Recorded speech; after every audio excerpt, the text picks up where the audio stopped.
Diakui atau tidak bahwa ini presentasi aja udah cukup susah bagi kita yang tidak terbiasa. Nah, ternyata bikin orang mau mendengar presentasi kita juga nggak kalah rumitnya, teman-teman. Pernah nggak berada pada kondisi di mana audiens lebih memilih untuk ngobrol, main handphone, atau bahkan tidur daripada mendengarkan presentasi kita? Kalau pernah, yuk belajar di video ini. Karena di video kali ini kita akan membahas 2 senjata pamungkas yang bisa membantu presentasi kita jauh lebih baik lagi. Yang pertama, benerin struktur presentasi, ditambah 1 jurus rahasia. Apa jurus rahasianya? Yuk kita kulik dan belajar bareng di sini.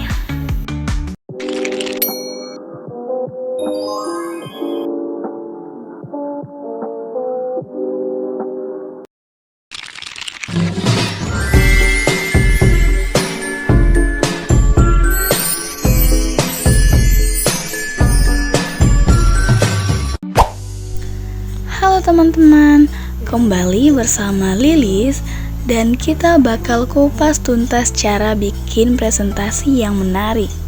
Kuncinya ada di struktur presentasi yang teratur dan 1 teknik rahasia buat narik perhatian pendengar, yaitu storytelling.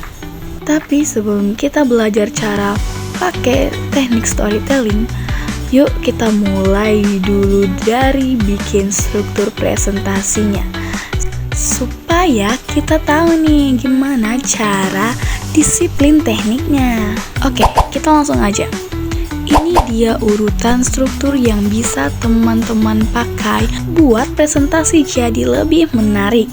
Yang pertama, start from the end. Mulai dari akhir, alias apa tujuan kita presentasi. Teman-teman, pernah nggak ketemu sama orang yang bingung dengan presentasi mereka sendiri? Nah, supaya kita nggak bingung, kita bisa mulai dengan menjelaskan tujuan presentasi kita di awal. Misalnya nih, kalau kita mau bagiin tips bikin website interaktif, kita bisa mulai dengan pengantar ini. Nah, ini salah satu jurus rahasianya, teman-teman. Mayoritas kita membuat presentasi tujuannya adalah ingin menyampaikan masalah atau sesuatu. Padahal strukturnya akan jauh lebih menarik kalau pertanyaannya dibalik. Kira-kira manfaatnya apa ya yang didapatkan oleh penonton? Contohnya, kita bisa ngasih manfaat konkret kayak begini dari tips website interaktif yang bakal kita bahas. Well, setidaknya trik ini bisa ngebuat penonton punya alasan kuat nih untuk tetap stay minimal sampai inti presentasi kita tersampaikan. Selanjutnya, kita masuk di urutan kedua, yaitu kenalkan alur pembahasan presentasi.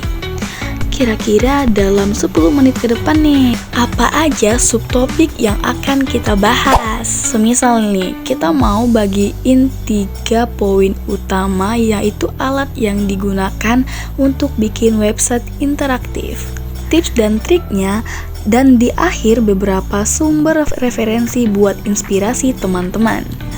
Tapi memang gak bisa disangka teman-teman, kalau kadang ada aja penonton yang bertanya di tengah presentasi atau nyela saat kita sedang menjelaskan. Bener gak? Alhasil kitanya jadi ke-distract, bahkan gak jarang jadi blank. Nah, buat mencegahnya, kita boleh pasang peraturan bersama selama presentasi.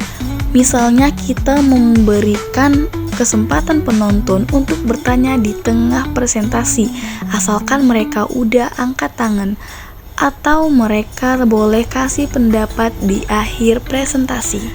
Dan gak hanya itu teman-teman, kita boleh banget kasih imbauan singkat agar tidak main handphone selama presentasi berlangsung. Sampaikan bahwa itu semua untuk kenyamanan bersama dan agar suasananya kondusif bagi semuanya. Nah, dari sini penonton bakal tahu perilaku apa yang kita harapkan dari mereka. Oke, kalau penonton udah tahu apa yang bakal teman-teman bahas atau aturannya yang berlaku selama presentasi, terus kita harus gimana nih? Nah, teman-teman bisa pakai teknik hook atau pancingan yang menarik untuk membawa penonton masuk ke inti presentasi. Jenis hook ada banyak banget teman-teman. Mulai dari contoh kehidupan sehari-hari, berita terbaru, pertanyaan yang melibatkan penonton, sampai data-data yang mencengangkan. Kita bisa pilih yang paling relevan dengan topik. Kalau pakai contoh presentasi website interaktif, tadi kita bisa pakai hook dengan bertanya kepada penonton kayak begini. Jadi mereka bakal relate sama kehidupan sehari-hari dan tahu kalau topik kita mudah banget untuk diterapin. Terus kalau udah bikin struktur presentasi yang rapi dan menarik, gimana caranya penonton tetap fokus sama topik kita? Nah, di sini teman-teman bisa pakai teknik storytelling. Sederhananya, storytelling bisa diselipin di tengah-tengah pembahasan supaya penonton mudah ngikutin presentasi kita. Contoh, kita bisa buat analogi di bagian tertentu dari presentasi supaya penonton bisa kebayang cara bikin website interaktif dengan konkret. Gak ada salahnya kita kasih analogi atau ngibaratkan prosesnya seperti memasak makanan. Ibaratnya nih, teman-teman, membuat website atau program itu sama aja kayak masak. Kita perlu nyiapin bahan baku sesuai dengan resepnya, alias harus ada data-datanya. Terus langkah-langkah resepnya itu adalah instruksi dari kode buat mengolah data. Hasilnya kita bisa punya ataupun program yang diinginkan atau makanan sesuai dengan resep. Dengan menggunakan teknik analogi ini, penonton bisa lebih punya gambaran soal konsep abstrak dari pembahasan kita. Nah, kalau mereka udah gampang ngikutinnya, kita bisa coba jurus storytelling yang kedua. Teman-teman kasih fakta menarik atau yang memblowing. Semisal ternyata 5 dari 10 skill dibutuhkan dalam 15 tahun ke depan. Kemampuan basic coding artinya kemampuan ini menjadi nyaris setengah dari kebutuhan soft skill setidaknya dalam 15 tahun ke depan. Dan dari sini kita bisa elaborasi, beri penekanan tentang pentingnya pembahasan atau presentasi yang kita bawakan. Yang jelas ketika kita sudah menyampaikan fakta, jangan lupa kasih penjelasan ringkas kenapa fakta itu menjadi penting.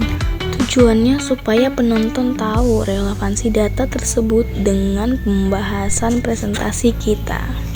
Nah, mungkin sebagian kita penasaran nih apa storytelling cuma ampuh buat presentasi. Bisa nggak ya teknik storytelling ini kita pakai dalam situasi dan kondisi lain? Jawabannya bisa banget teman-teman. Contohnya saat wawancara kerja dan kita diminta buat ceritain pencapaian kita. Supaya menjawabnya jadi lebih menarik, kita bisa menjawab dengan menggunakan konteks ngeraih target dan jumlah waktu yang sangat terbatas.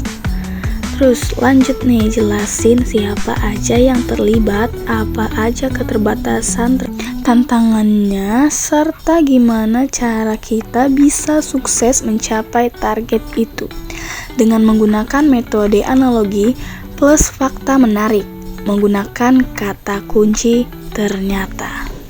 Oh, udah itu, the best banget jawaban interview kayak gitu. Contohnya nih, teman-teman pertama kali kerja di luar zona nyaman dan harus mencapai target tertentu. Tapi ternyata teman-teman berhasil setelah terus-menerus belajar dari berbagai sumber. kita bisa ibaratin prosesnya dengan analogi simple. Selain itu, kita juga menekankan mendapat bantuan dari berbagai pihak yang terlibat. Nah, jadi dari sini pewawancara bakal tahu kalau kita bisa bekerja sama dalam tim, sekaligus tetap sukses di tengah keterbatasan. Nah, teman-teman, itu dia jurus rahasia yang bisa bikin presentasi kita jadi lebih makin seru. Semoga teman-teman bisa terapi tips-tips ini buat sukses di kampus maupun di tempat kerja ya.